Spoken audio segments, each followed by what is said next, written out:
அத்தியாயம் 2. பணக்காரராவதற்கான பல வழிகள். உங்களால் எனக்கு பணக்காரராவது எப்படி என கற்றுத்தர முடியுமா என நான் என் ஆசிரியரை கேட்டேன். முடியாது என்று உயிரியல் ஆசிரியர் பதிலளித்தார்.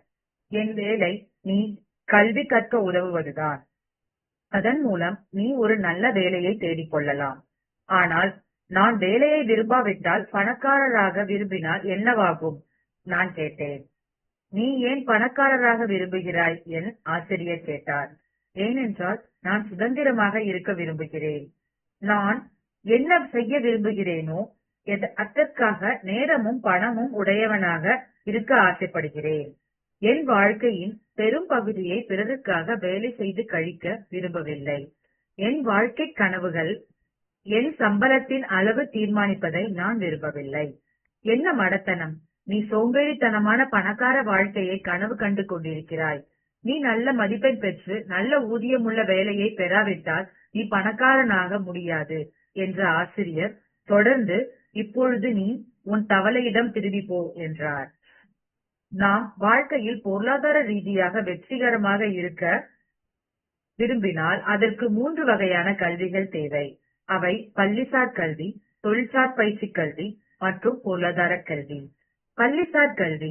இந்த கல்வி நமக்கு வாசிக்கவும் எழுதவும் கணிதம் போடவும் கற்றுத்தருகிறது. இன்றைய உலகில் இவை மிகவும் முக்கியமானவை. தனிப்பட்ட விதத்தில் இந்த கல்வியில் நான் சிறந்து விளங்கவில்லை. எனக்கு கற்றுக் கொடுக்கப்பட்டவைகளில் எனக்கு ஈடுபாடு இல்லாமல் இருந்ததால் நான் பள்ளியில் அதிக மதிப்பெண்கள் பெறவில்லை. நான் மெதுவாகவே வாசிப்பேன், ஆனால் நிறைய வாசிக்கிறேன். பல சமயங்களில் நான் வாசித்துக் கொண்டிருப்பதை புரிந்து கொள்வதற்கு ஒரு புத்தகத்தை 2-3 முறை படிக்க வேண்டியிருக்கும். நான் மோசமாக எழுதுபவனாக இருந்த போதிலும் தொடர்ந்து எழுதுகிறேன். நான் மோசமான எழுத்தாளனாக இருந்தும் அதிர்ஷ்டவசமாக தி நியூயார்க் டைம்ஸ், தி வால் ஸ்ட்ரீட் ஜர்னல் மற்றும் பிசினஸ் வீக் போன்ற பத்திரிகைகளில் அதிகம் விற்பனையாகும் புத்தகங்களின் பட்டியலில் என்னுடைய 6 புத்தகங்கள் இடம்பெற்றிருந்தது. ரிச் டாட் புவர் டாட் புத்தகத்தில் குறிப்பிட்டது போல நான் சிறப்பாய் எழுதும் நூலாசிரியன் அல்ல, மாறாக அதிகம் விற்பனையாகும் நூலின் ஆசிரியன். என் பணக்கார அப்பாவின் விற்பனை பயிற்சி பள்ளியில் எனக்கு நல்ல மதிப்பெண்களை பெற்று தராவிட்டாலும் என் வாழ்க்கையில் எனக்கு பெரும் பணத்தை சம்பாதித்து தந்தது. தொழிற்பயிற்சி கல்வி. பணத்திற்காக எப்படி வேலை செய்வது என்பதை இந்த படிப்பு கற்றுத்தருகிறது. எனக்கு இளமை பருவத்தில் புத்திசாலி இளைஞர்கள் மருத்துவர்களாகவும் வழக்கறிஞர்களாகவும் கணக்கர்களாகவும் படிக்க சென்றார்கள். இதர தொழிற்பயிற்சி பள்ளிகளில் மாணவர்கள் மருத்துவ உதவியாளர்களாகவும் தண்ணீர் குழாய்களை சீர் செய்பவர்களாகவும் கட்டிடங்களை கட்டுபவர்களாகவும் மின்சாரவியலாளர்களாகவும் வாகனங்களை பழுது பார்ப்பவர்களாகவும் உருவாக்க உதவின. தொழிற்பயிற்சி புத்தகத்தின் கல்விக்கான பக்கங்களில் பார்த்தால் நீங்கள் மக்களுக்கு வாழ்க்கை தொழிலை கற்பிக்கும் பெரும்பாலானவர்களை பணியில் அமர்த்தக்கூடிய பல்வேறு விதமான பள்ளிகளை காணலாம். தனிப்பட்ட விதத்தில் நான் பள்ளிசார் கல்வியில் சிறப்பாக திகழவில்லை. வாழ்க்கை தொழில் கல்வியை பொறுத்தவரை ஒரு மருத்துவராகவோ வழக்கறிஞராகவோ அல்லது கணக்கராகவோ ஆவதில் எனக்கு விருப்பம் இல்லை. அதற்கு பதிலாக நான் நியூயார்க்கில் கப்பல் அதிகாரியாக ஆவதற்கான பள்ளி ஒன்றில் பயின்றேன்.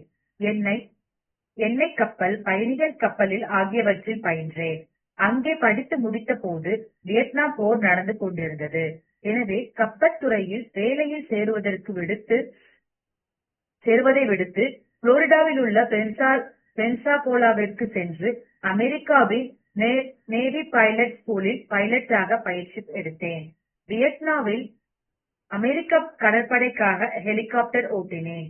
என்னுடைய 2 தந்தைகளும் தனது நாட்டுக்காக போராட வேண்டியது ஒவ்வொரு குடிமகனின் கடமை என சொன்னதால் நானும் என் சகோதரனும் வியட்நாமுக்காக தானே முன் சென்று போரில் கலந்து கொண்டோம். அப்பொழுது எனக்கு 23 வயது. எனக்கு 2 வேலைகள் தெரிந்திருந்தன. ஒன்று கப்பல் அதிகாரி, மற்றொன்று பைலட். ஆனால் நான் எப்பொழுதும் அவ்விரண்டில் எதையொன்றையும் பணம் பண்ணுவதற்காக உபயோகிக்கவில்லை. நான் இன்று ஒரு எழுத்தாளராக பிரபலமாக அறியப்படுகிறேன். ஆனால் நான் உயர்நிலைப் பள்ளியில் அப்பாடத்தில் 2 முறை தோல்வியடைந்தேன். பொருளாதார கல்வி. இந்த கல்வி முறையில் தான் நீங்கள் பணத்துக்காக உழைப்பதை விடுத்து பணத்தை உங்களுக்காக எப்படி உழைக்க வைக்க வேண்டும் என்று கற்றுக்கொள்கிறீர்கள். பெரும்பான்மையான நமது பள்ளிகளில் இன்று 3ஆம் நிலை கல்வி கற்றுத்தரப்படுவதே இல்லை. யதார்த்த உலகில் ஒரு நபர் வெற்றிகரமாக திகழ நல்ல பள்ளி கல்வியும் தொழிற்பயிற்சி கல்வியுமே போதுமானது என ஏழை அப்பா நினைத்திருந்தார். என் பணக்கார அப்பா சொல்வார், உனது பொருளாதார கல்வி மோசமானதாக இருந்தால் நீ எப்போதுமே பணக்காரனுக்காக வேலை பார்க்க வேண்டி வரும். என் பணக்கார அப்பா எனக்கு கற்றுத்தந்த அதே பொருளாதார கல்வியை கற்பிப்பதற்கென உருவாக்கப்பட்ட தயாரிப்புகளின் மூலம் ரிச் டாட் நிறுவனம் சிறப்பாக சாதித்திருக்கிறது. அவர் எனக்கு கற்பித்த அதே பொருளாதார கல்வியையும் பொருளாதார மன அமைப்பையும் வேடிக்கையான வழியில் குழந்தைகளுக்கு கற்பிப்பதற்கான கேஷ்ஃப்ளோ 101, 202 போன்ற விளையாட்டுகள் இந்த வலைத்தளத்தில் உண்டு. நீ பணத்துக்காக உழைப்பதை விடுத்து பணத்தை உனக்காக எப்படி உழைக்க வைக்க வேண்டும் என்பதை அவசியம் கற்றுக்கொள்ள வேண்டும். ஒரு பொருளாதார பேரழிவு.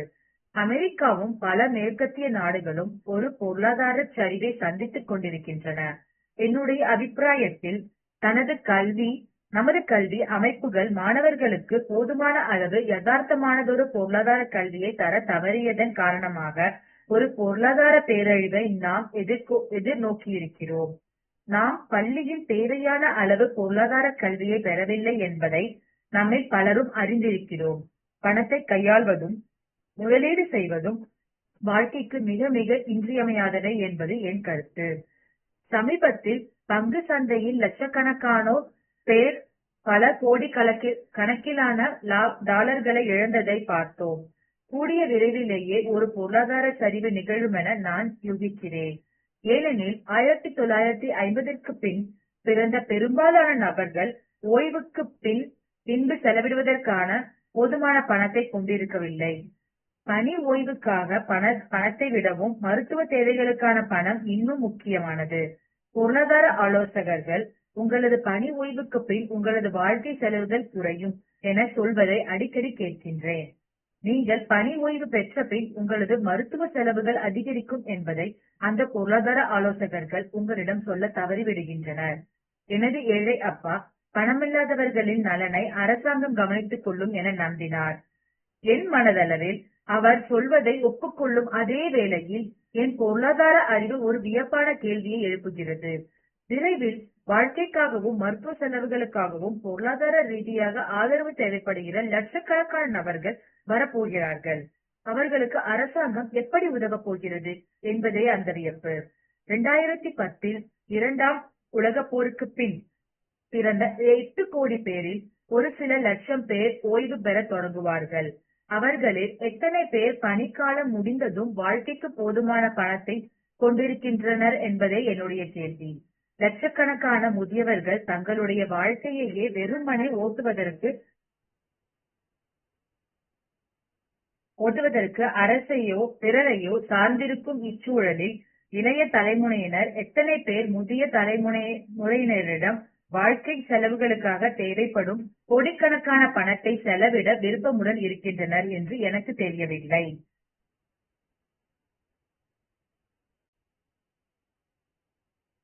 எத்தனை சீக்கிரம் முடியுமோ அவ்வளவு சீக்கிரம் நமது பள்ளி அமைப்புகள் பள்ளிகளின் பொருளாதார கல்வியை கற்றுத்தர தொடங்க வேண்டியது இன்றியமையாதது என்பது என் அபிப்பிராயம்.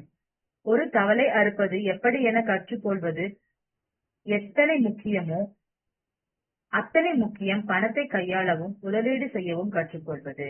என் தனிப்பட்ட கருத்து. நானும் என் மனைவியும் எந்த ஒரு பங்குகளோ பரஸ்பர நிதி முதலீடுகளோ அரசாங்க உதவியோ வேலையோ இன்றி பணி ஓய்வுக்காக வயது வரும் முன்னரே பணி ஓய்வு பெற முடிந்தது. நாங்கள் பங்குகளோ அல்லது பரஸ்பர நிதி முதலீடுகளோ வைத்துக் கொள்ளாததற்கு அவை மிக அபாயகரமான முதலீடுகள் என்று நாங்கள் கருதியதே காரணம்.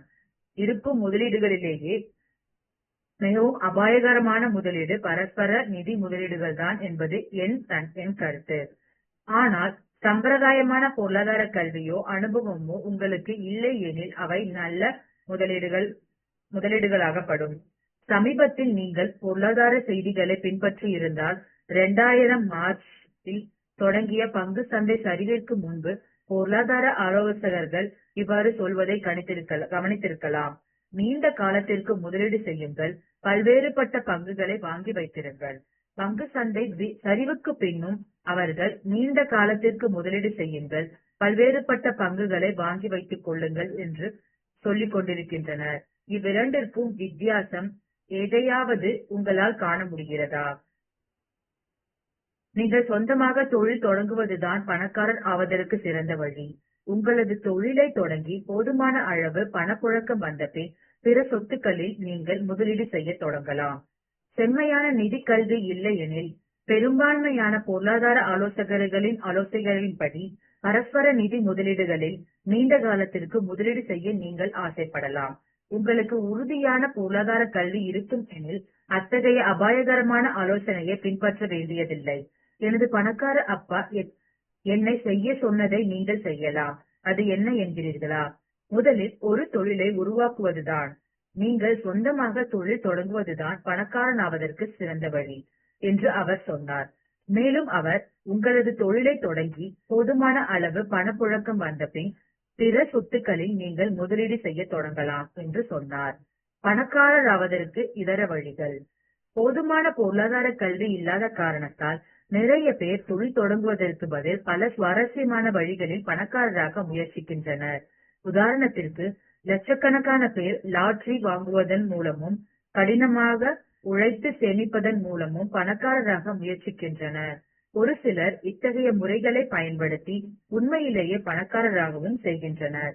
நீ பணக்காரராக விரும்பினால் எது உனக்கு சிறப்பாக பொருந்தி வருமோ அந்த வழியை கண்டுபிடிக்க வேண்டியது அவசியம் என்று என் பணக்கார தந்தை கூறினார். பணக்காரர் ஆவதற்கான வேறு சில வழிகளை இப்போது பார்க்கலாம். பணமுள்ள நபரை மனம் முடிப்பதன் மூலம் நீங்கள் பணக்காரராகலாம். இது பணக்காரராவதற்கு மிகவும் பிரபலமான வழி. இருந்தும் பணக்கார அப்பா சொல்வார், பணத்திற்காக மனம் முடிப்பவர் எத்தகைய நபராய் இருப்பார் என்பது உனக்கு தெரியும். நேர்மையற்றவராய் இருப்பதன் மூலம் நீங்கள் பணக்காரராகலாம். நேர்மையற்றவராய் இருப்பதிலுள்ள பிரச்சனைகள் நீங்கள் இதர நேர்மையற்றவர்களுடன் சேர்ந்திருக்க வேண்டி வரும் என்பதே. வியாபாரம் என்பது பொதுவாக நம்பிக்கை சார்ந்ததே. உங்களது தொழில் கூட்டாளிகள் நேர்மையற்றவர்களாக இருக்கும் போது நீங்கள் எப்படி அவர்கள் மீது நம்பிக்கை வைக்க முடியும்? நீங்கள் நேர்மையானவராக இருந்து தொழில் ஒரு நேர்மையாக தவறு செய்தால் பெரும்பாலானவர்கள் அதை புரிந்து கொண்டு மற்றொரு வாய்ப்பு தருவார்கள். அத்தோடு நீங்கள் உங்களது நேர்மையான தவறுகளிடமிருந்து பாடம் கற்றால் சிறப்பான தொழிலதிபராக வளர முடியும். ஆனால் நீங்கள் நேர்மையற்றவராக இருந்து ஒரு தவறு செய்தால் ஒன்று நீங்கள் ஜெயிலுக்கு போவீர்கள் அல்லது உங்களது கூட்டாளிகள் உங்களை தண்டிப்பார்கள் என்று பணக்கார அப்பா சொல்வார். மூன்றாவது, பேராசைக்காரராக இருப்பதன் மூலம் நீங்கள் பணக்காரராகலாம்.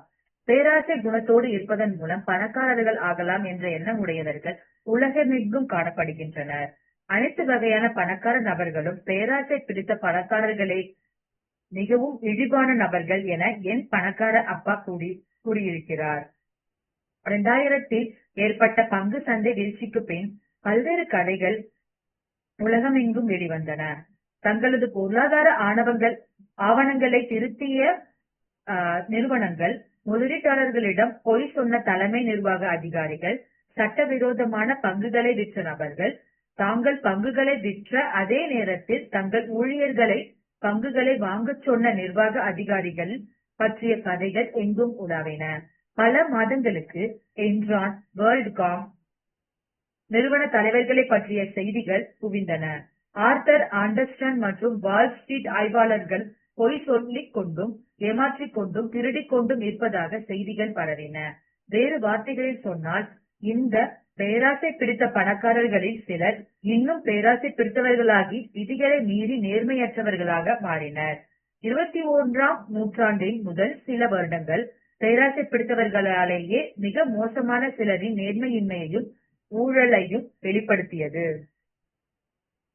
நான்காவது, கஞ்சத்தனமாய் இருப்பதன் மூலம் நீங்கள் பணக்காரராகலாம். ஒருவர் பணக்காரராவதற்கு முயற்சி செய்யும் வழிகளிலே மிகவும் பிரபலமானது கஞ்சத்தனமாக இருப்பதன் மூலம் பணக்காரராக முயற்சிப்பதுதான் என பணக்கார அப்பா கூறியுள்ளார். மேலும் விளக்கும் விதமாக தொடர்ந்து அவர் இவ்வாறு கூறுவார்.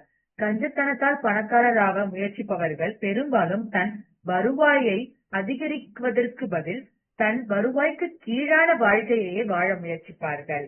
அதில் பிரச்சனை என்னவென்றால் அவர்கள் எப்பொழுதுமே கஞ்சத்தனமாக இருப்பார்கள் என்பார். பணத்தை பெருக்குவதற்காக பணத்தை பைசாக்களை பதுக்கி செலவழித்து மலிவானவற்றையே வாங்குபவர்களின் கதைகளை நாம் எல்லாம் கேட்டிருப்போம். அவர்களிடம் பெருமளவு பணம் இருந்தால் கூட உண்மையிலேயே ஏழையாய் இருக்கும் ஒருவரை போல அத்தனை ஏழ்மையானதொரு வாழ்க்கையை நடத்துவார்கள். என்னுடைய பணக்கார அப்பாவை பொறுத்தவரை பெருமளவு பணம் இருந்தும் ஏழையை போல் வாழ்வதென்பது அறிவீனம். பணக்கார அப்பாவிற்கு ஒரு நண்பர் உண்டு. அவர் தன் வாழ்க்கை முழுவதும் கஞ்சத்தனமாகவே வாழ்ந்து அத்தியாவசிய தேவைகளை தவிர வேறெதுவிற்கும் பணம் செலவழிக்காமல் தன் பணத்தை சேமித்தபடி வாழ்ந்தார். வருத்தமான விஷயம் என்னவென்றால் அவரது வயது வந்த 3 வாரிசுகளும் தந்தையின் சொத்து தங்களை கையில் வருவதற்காக அவரது மரணம் வரை கூட பொறுத்திருக்க சிரமப்பட்டனர். அவர் மரணம் அடைந்த பின்பு அத்தனை வருட கஞ்சத்தனமாக வாழ்ந்ததை ஈடுகட்டும் விதமாக 3 வருடத்திற்குள்ளேயே அவரது சொத்துக்கள் அனைத்தையும் அவ்வாரிசுகள் செலவு செய்து தீர்த்தனர். அனைத்து பணமும் தீர்ந்ததும் அவர்கள் தந்தையை போன்ற ஏழ்மை நிலையிலேயே அவரது வாரிசுகள் இருந்தனர். என் பணக்கார தந்தையை பொறுத்த அளவில் பணத்தை பதுக்கிக் கொண்டு ஏழையை போல் வாழ்கின்றவர்கள், பணத்தை வழிபடுபவர்கள், பணத்திற்கு எஜமானாக இருக்க கற்பதை விடுத்து பணத்தை எஜமானாய் மாற்றிக் கொள்கின்றவர்கள். 5வது, கடின உழைப்பின் மூலம் நீங்கள் பணக்காரராகலாம். கடினமாக உழைப்பவர்கள் தங்கள் வாழ்க்கையையும் பணத்தையும் அனுபவிக்க நேரமே ஒதுக்குவதில்லை என்பதை பணக்கார அப்பா கவனித்துள்ளார். இதுவே கடின உழைப்பில் அவர் காணும் பிரச்சனை. வேறு வார்த்தைகளில் சொன்னால் அவர்களுக்கு கடின உழைப்பை தவிர வேறெதுவும் தெரிவதில்லை. அவர்களுக்கு தங்கள் நேரத்தை எப்படி அனுபவிப்பது என்பது தெரிவதில்லை. மோசமான வருவாய்க்காக கடினமாக உழைத்தல். பணக்கார அப்பா எனக்கும் அவரது பையனுக்கும் மேலும் சொன்னது என்னவென்றால், பணத்திற்காக உடல் ரீதியாக கடினமாக உழைக்கும் நபர்கள் பெரும்பாலும் மோசமான வருவாய்க்காகவே கடினமாக உழைக்கின்றனர். ஏனெனில் உடல் ரீதியாக உழைப்பின் மூலம் வரும் வருவாயே அனைத்து வருவாயிலும் அதிக வரி செலுத்தப்படுகிற வருவாயாகும். தவறாக வருவாய்க்கென உழைப்பவர்கள் பெரும்பாலும் கடினமாக உழைக்க மேலும் மேலும் அதிகமாக வரி செலுத்துகின்றனர். என் பணக்கார அப்பாவை பொறுத்தவரை அதிகமாக வரி கட்டப்பட வேண்டியிருக்கிற வருவாய் பொருளாதார ரீதியாக புத்திசாலித்தனமான ஒன்றல்ல. ஒருவர் ஈட்டும் வருவாயை கணக்கில் எடுத்துக்கொண்டால் வேலையில் இருக்கும் மக்களே பெரும்பாலும் அதிக சதவிகிதத்திலான வரியை செலுத்துகின்றனர். நான் சிறு பையனாக இருந்தபோது எனது பணக்கார அப்பா தனக்கு 1க்கும் மேற்பட்ட வருமானங்கள் இருப்பதை சொல்லி இருக்கிறார். நல்ல வருவாய், மோசமான வருவாய் என 2 வருவாய்கள் இருக்கின்றன என அவர் கூறியுள்ளார். எந்த வகை வருவாய்க்காக நீங்கள் கடினமாக உழைக்க வேண்டும் என்பதை நீங்கள் மேலும் மேலும் அதிகமாக சம்பாதிக்கிற போதும் மிக மிக குறைவாக வரி செலுத்தும் வருவாய் எது என்பதையும் இந்த புத்தகத்தில் காண்பீர்கள். 6வது, விதிவிலக்காக புத்திசாலியாய், திறமையுடையவராய், வசீகரமாய் இயல்பாகவும் தனித்திறமை உடையவராகவும் இருப்பதன் மூலம் நீங்கள் பணக்காரராகலாம். விதிவிலக்கான திறமையுடைய கல்ஃப் விளையாட்டு வீரருக்கு உதாரணமாக டைகர் உட்ஸை சொல்லலாம். தனது திறமையை வளர்த்துக் கொள்வதற்கு ஆண்டு கணக்கில் நேரத்தை செலவிடும் ஒரு கல்ஃப் விளையாட்டு வீரர் அவர். ஆனால் புத்திசாலியாகவோ திறமையாகவோ இருப்பது கூட பணக்காரனாய் இருப்பதற்கு உத்தரவாதத்தை கொடுக்காது. இந்த உலகம் இயல்பாகவே விசேஷ திறனுடைய, அதே சமயம் ஒருபோதும் பணக்காரராய் இல்லாத நபர்களால் நிறைந்திருக்கிறது. ஹாலிவுட்டுக்கு போய் பாருங்கள். அழகாக, நேர்த்தியாக, திறமை மிக்க பல நடிகர்கள் பெரும்பாலானவர்களை விட குறைவாக சம்பாதிப்பதை காணலாம் என பணக்கார அப்பா கூறுவார். விளையாட்டையே தொழிலாக கொண்டவர்களில் 65% பேர் அதிக வருவாய் ஈட்டி தரும் தங்கள் பணிக்காலம் முடிந்த 5 வருடத்தில் பொருளாதார ரீதியாக நிலைகுலைந்து வருவதாக புள்ளி விவரங்கள் தெரிவிக்கின்றன. பொருளாதார உலகில் பணக்காரராய் இருப்பதற்கு கடவுளின் கொடையான மூளை, திறமை, நல்ல தோற்றம் இவையையும் தாண்டி வேறு விஷயங்கள் தேவைப்படுகின்றன. 7வது, அதிர்ஷ்டமுடையவராய் இருப்பதன் மூலம் நீங்கள் பணக்காரர் ஆகலாம். அதிர்ஷ்டத்தின் மூலம் பணக்காரராய் இருப்பது முயற்சிப்பது கிட்டத்தட்ட கஞ்சத்தனமாய் இருப்பதன் மூலம் பணக்காரராய் இருக்க முயற்சிப்பதை போன்ற பிரபலமானதாக இருக்கிறது. லட்சக்கணக்கான மக்கள் கோடிக்கணக்கான பணத்தை லாட்டரி, குதிரை பந்தயங்கள், சூதாட்ட மையங்கள் மற்றும் விளையாட்டு நிகழ்வுகளில் பணம் கட்டுகின்றனர் என்பதை நாம் அறிவோம். இவையெல்லாம் அதிர்ஷ்டத்தால் பணக்காரராகி விடலாம் என்ற நப்பாசை காரணமாகவே ஒரே ஒருவன் அதிர்ஷ்டசாலியாக வேண்டுமெனில் லட்சக்கணக்கானோர் நபர்கள் அதிர்ஷ்டமில்லாதவர்களாக இருக்க வேண்டும் என்பதை நாம் அறிகிறோம். லாட்டரியில் தன் வாழ்க்கை முழுவதும் சம்பாதித்ததை விட 5 மடங்கு தொகையை பெற்றவர்கள் கூட அடுத்த 5 வருடத்தில் இதனை இழந்து விடுகின்றனர் என்பதை புள்ளி விவரங்கள் காட்டுகின்றன. எனவே 1-2 முறை வாழ்வில் அதிர்ஷ்டம் அடிப்பது கூட நீங்கள் பணக்காரராக இருப்பதற்கு உதவுவதில்லை. 8வது, சொத்துக்கு வாரிசு ஆவதன் மூலம் நீங்கள் பணக்காரராகலாம். நாம் நம் 20 வயதுகளில் இருக்கும் போது நமக்கு சொத்தாக ஏதாவது வருமா என்று அறிய வந்திருப்போம். உங்களுக்கு சொத்தாக எதுவும் வரப்போவதில்லை என்பதை நீங்கள் அறிந்திருக்கும் பட்சத்தில் பணக்காரராவதற்கு வேறு ஏதாவது வழியை கண்டுபிடிக்க வேண்டிய தேவையாகும். 9வது, முதலீடு செய்வதன் மூலம் நீங்கள் பணக்காரராகலாம். முதலீடு செய்வதற்கு பணம் தேவை என்பது எனக்கு வரும் பெரும்பான்மையான குற்றச்சாட்டுகளில் ஒன்று. அத்தோடு பெரும்பாலானவர்களின் விஷயத்தில் அது உண்மையும் கூட. பொருளாதார ரீதியாக கல்வி தரப்படாதவர்களாக முதலீடு செய்ய பழகாதவர்களாக இருந்தால் நீங்கள் முதலீடு செய்த அனைத்தையும் இழக்க கூட நேரிடலாம். நம்மில் பலரும் பார்த்ததை போல பங்கு சந்தை நிலையில்லாததாகவும் அபாயகரமானதாகவும் இருந்தது. ஒரு நாள் பணம் வரும், இன்னொரு நாள் அனைத்தும் போய்விடும் என்பதே இதன் பொருள். வீடு மனை வாங்கல், விற்றல் தொழிலில் நீங்கள் வங்கி போன்ற பிறரிடம் முதலீடு செய்யலாம் என்றாலும் அதில் நல்ல லாபம் பார்க்க நீங்கள் கையில் கொஞ்ச பணத்தை இத்துறை குறித்த கல்வியும் கொண்டிருப்பது அவசியம். முதலீடு செய்வதற்காக பணத்தை அடைவது எப்படி? முக்கியமாக உங்களது பணத்தை கவனமாக முதலீடு செய்யும் ஒரு முதலீட்டாளராக இருப்பதை கற்றுக்கொள்வது எப்படி என்பதை நீங்கள் இந்த புத்தகத்தில் காண்பீர்கள். 10வது, ஒரு தொழிலை தொடங்குவதன் மூலம் நீங்கள் பணக்காரராகலாம். பெரும்பாலான பணக்காரர்கள் ஒரு தொழிலை தொடங்குவதன் மூலமே மேலும் பணக்காரராகிறார்கள். பில் கேட்ஸ் மைக்ரோசாப்டை உருவாக்கினார். தனது படுக்கை அறையில் டெல் கணினியை உருவாக்கினார். மைக்கேல் டெல் கையில் இருப்பதை கொண்டு ஒரு தொழிலை தொடங்குவதில் உள்ள பிரச்சனையை மற்ற அனைத்து பணக்காரர்கள் ஆவதற்கான வழிகளில் அதனை சிரமமானதாக ஆக்குகிறது. அபாயம் அதிகமில்லாத ஒரு கிளை உரிமத்தை வாங்கி நடத்துவதும் கூட மிகவும் செலவுமிக்க ஒன்று.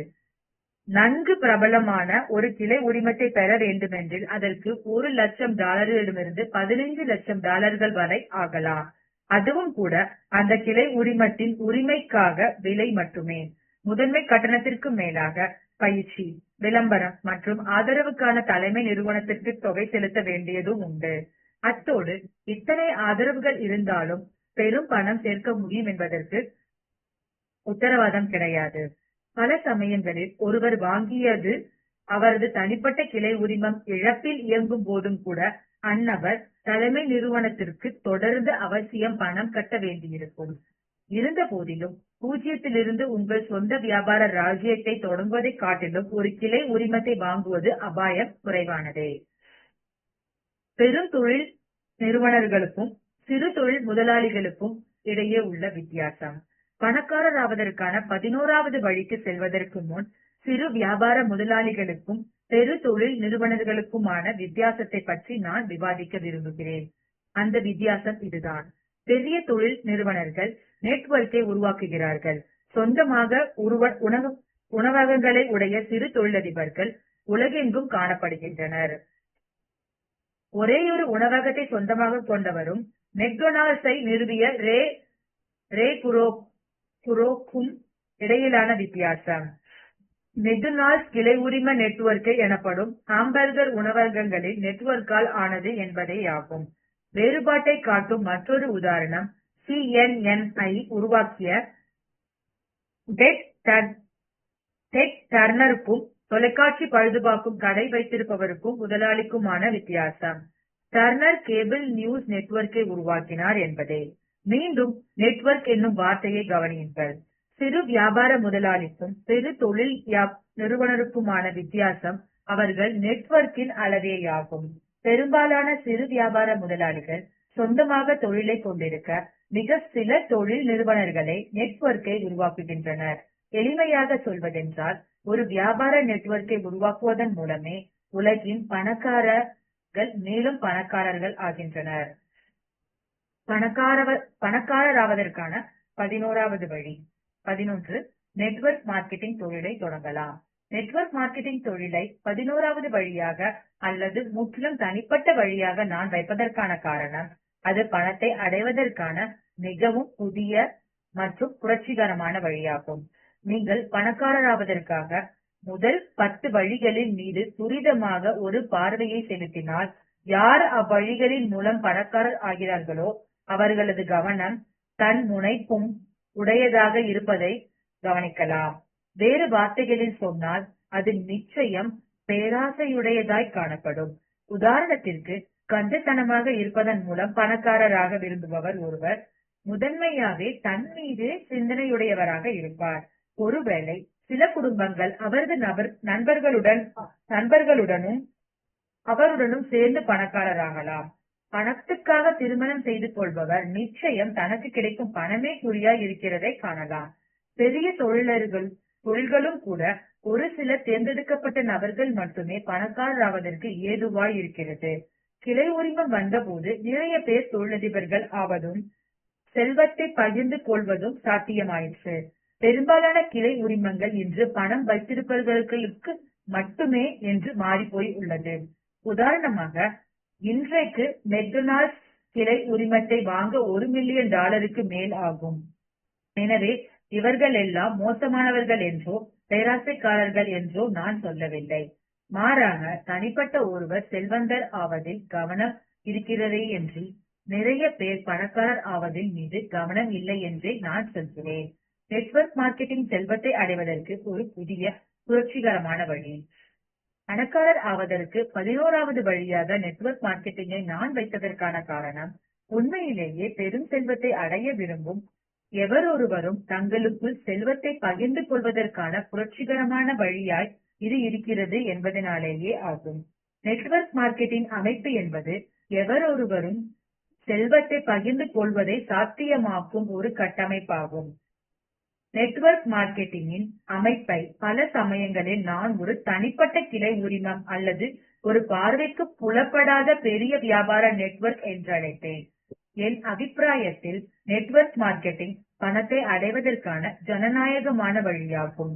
செயலூக்கம், விடாமுயற்சி மற்றும் அர்ப்பணிப்புள்ள எவருக்கும் இந்த அமைப்பு பொருத்தமானது.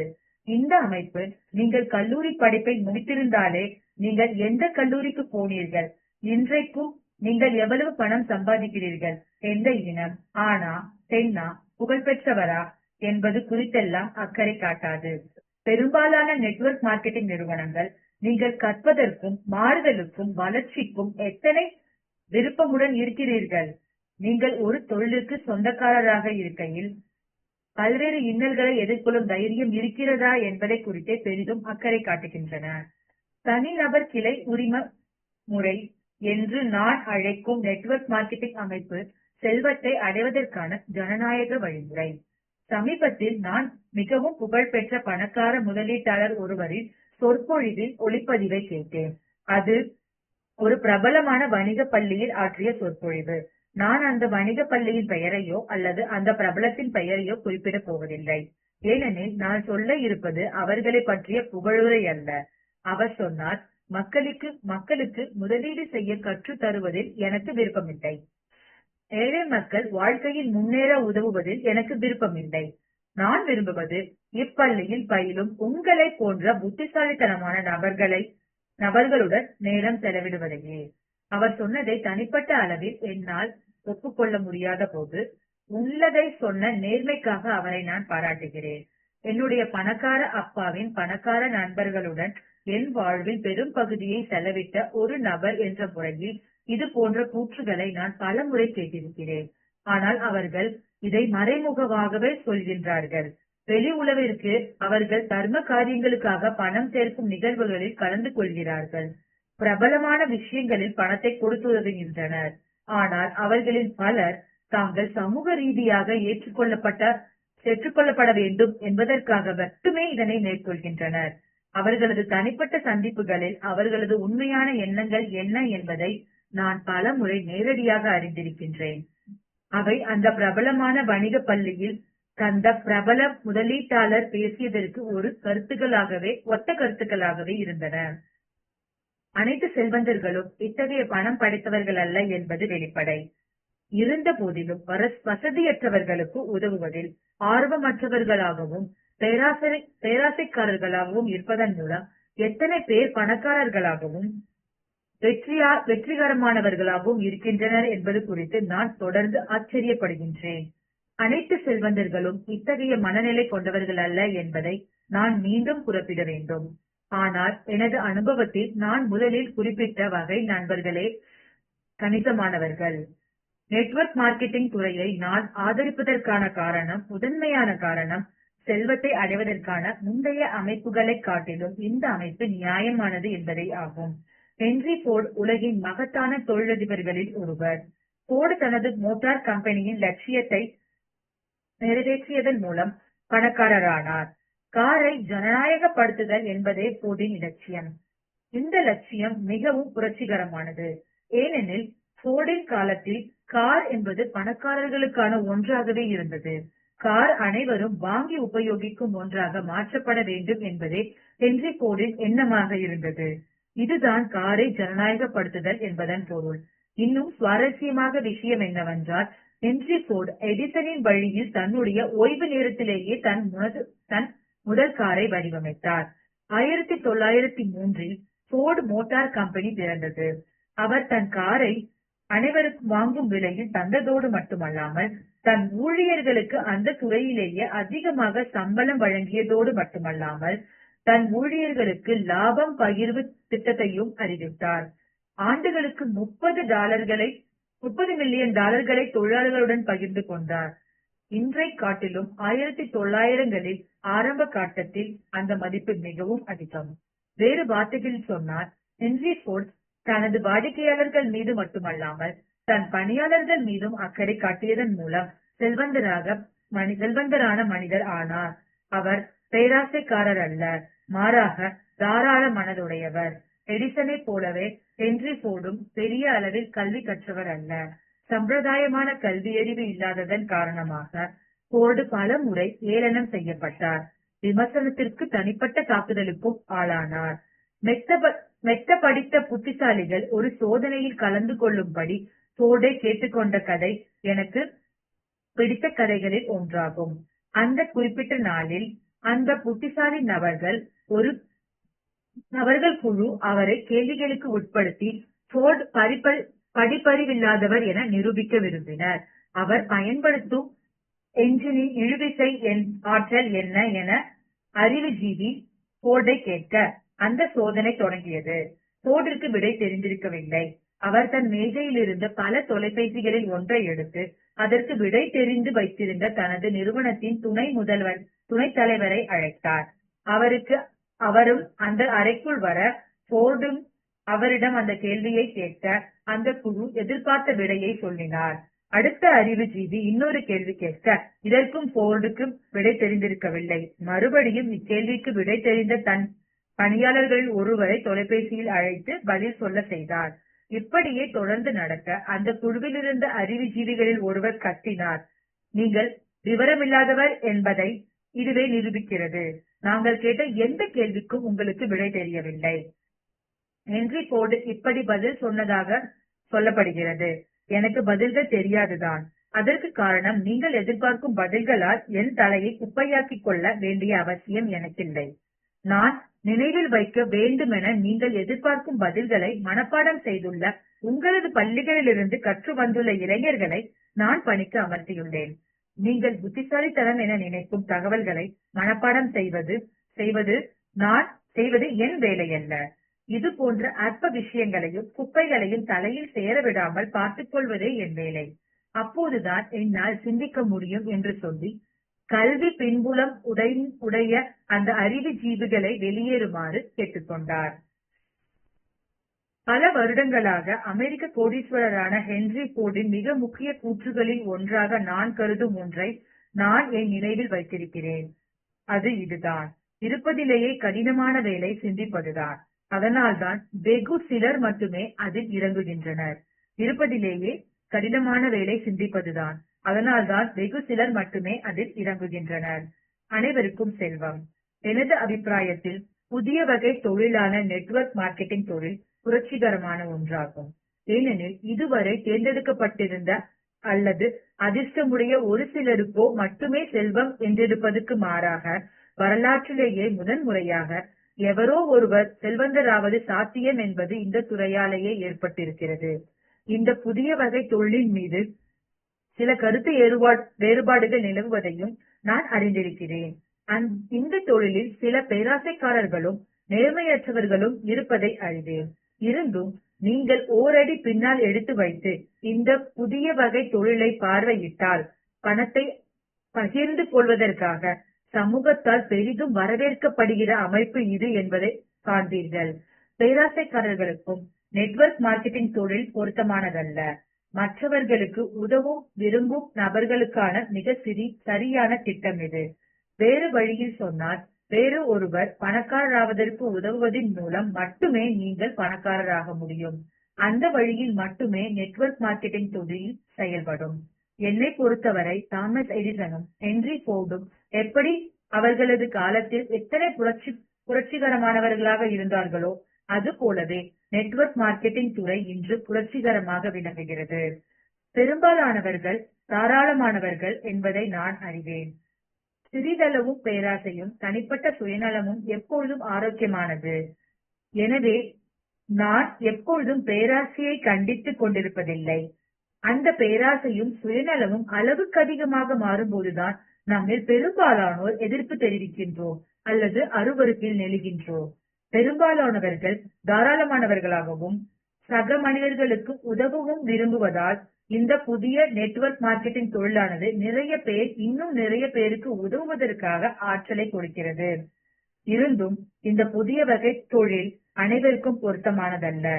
முடிந்த அளவிற்கு நிறைய பேர் அவர்களுக்கு கனவை சாதிக்கவும் பொருளாதார இலக்கை எட்டவும் உண்மையிலேயே உதவ விரும்பும் ஆளாக நீங்கள் இருக்கும் பட்சத்தில் இந்த நெட்வொர்க் மார்க்கெட்டிங் தொழில் உங்களுக்கு ஏற்றது.